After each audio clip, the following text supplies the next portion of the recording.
Taxi operator union द्वारा एक महत्वपूर्ण प्रेस कॉन्फ्रेंस आयोजित की गई, जिसमें यूनियन के अध्यक्ष देवेंद्र चौधरी ने मीडिया को संबोधित किया। प्रेस वार्ता के दौरान उन्होंने टैक्सी चालकों से जुड़ी विभिन्न समस्याओं और मांगों को प्रमुखता से उठाया।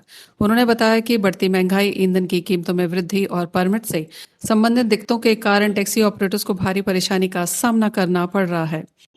नमस्कार। Taxi operator union railway station से मैं प्रेसिडेंट और मेरे साथी वाइस प्रेसिडेंट और कैशियर जी बैठे हैं और भी साथी मेरे यहाँ पर। हमें एक बहुत उम्मीद थी कि जैसे कि पिछला साल बहुत बेकार गया हमारे टूरिज़्म के हिसाब से, टूरिस्ट नहीं आया, तो बहुत सी जो नेचुरल भी यहाँ पर वाक़या हुए हैं बारिश की वजह से, तूफ़ान की वजह से, तो हमने समझा था कि ये साल हमारे लिए अच्छा और शुभ रहेगा, खासकर यात्रा के लिए। तो लेकिन बड़े अफ़सोस से हमें ये आज भी कहना पड़ रहा है कि ये जो टूरिस्ट का जो सीज़न है, ये टोटली बर्बाद हो चुका है। सबसे पहले ये कारण था कि जैसे ही टूरिस्ट का ये टाइम आया, तो ये वार शुरू होगी, जो कि ईरान और अमेरिका इज़राइल की। तो इससे लोगों को ये हुआ कि हम घर से निकलते हैं, पहले तो लोग अपने घरों में इसके लिए गैस के लिए तड़प रहे हैं, तो लोग निकलते हैं सोचते हैं कि आगे पता नहीं क्या प्रॉब्लम बन जाए जम्मू कश्मीर में, कहीं भी कुछ प्रॉब्लम होती है, खास करके किसी मुस्लिम कंट्री के साथ, तो यहाँ सबसे पहले झंडे जलाए जाते हैं भारत के, सबसे पहले यहाँ पर पंगा होता है। तो लोगों को ये आशंका थी और अभी भी है कि हम जाएंगे और क्या वापस हम ठीक ढंग से वहाँ से आ पाएंगे कि नहीं आ पाएंगे। इस वजह से टूरिस्ट जो है वो नहीं आ रहा है। तो दूसरा, मौसम की भी अभी जो मार चल रही है, तो हमें जो उम्मीद थी काम की, वो काम हुआ नहीं है।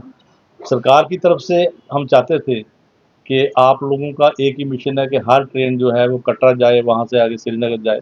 हमने ये कहा था कि टूरिज़्म के लिए कुछ ऐसे स्पॉट्स और कुछ ऐसी वजह बनाई जाए जिससे कि टूरिस्ट कम से कम एक रात, अगर एक रात भी टूरिस्ट जम्मू में रुकता है तो जम्मू कश्मीर में जम्मू का नक्शा अलग से ही नज़र आएगा, क्योंकि एक रात टूरिस्ट रुकने से हमारा जो है पूरा जम्मू बच सकता है। ट्रांसपोर्ट के साथ जो लोग हैं, होटल हैं, बाज़ार हैं, जितने भी लोग हैं, हम जम्मू के, हमारा दूसरा तो काम कोई है नहीं, जम्मू में इंडस्ट्री तो है नहीं, जम्मू में कुछ और ऐसा तो है नहीं, टूरिस्ट पे थे। तो जैसे हमारे यहाँ पर सचेतगढ़ का बॉर्डर है, उसको इन्होंने डेवलप करने के लिए आज कितने साल हो गए हैं, वो जैसा था वैसे ही है।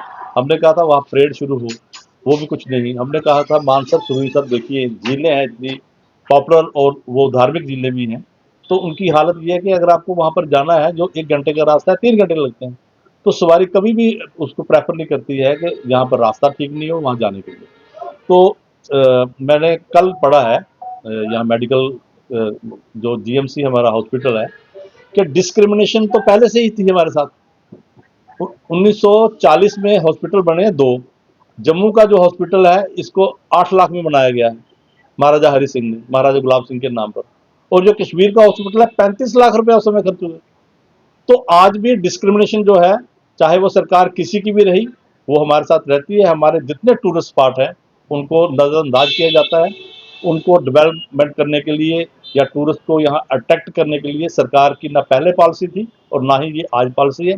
और हम कंडेम करते हैं कि अगर टूरिज़्म के साथ और जम्मू के लोगों के साथ अगर ऐसा ही व्यवहार रहेगा तो हम लोग जिएंगे कैसे।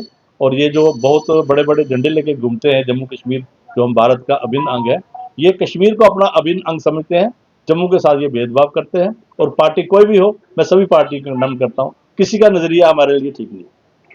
अध्यक्ष ने प्रशासन से इन समस्याओं के समाधान के लिए जल्द ठोस कदम उठाने की मांग की।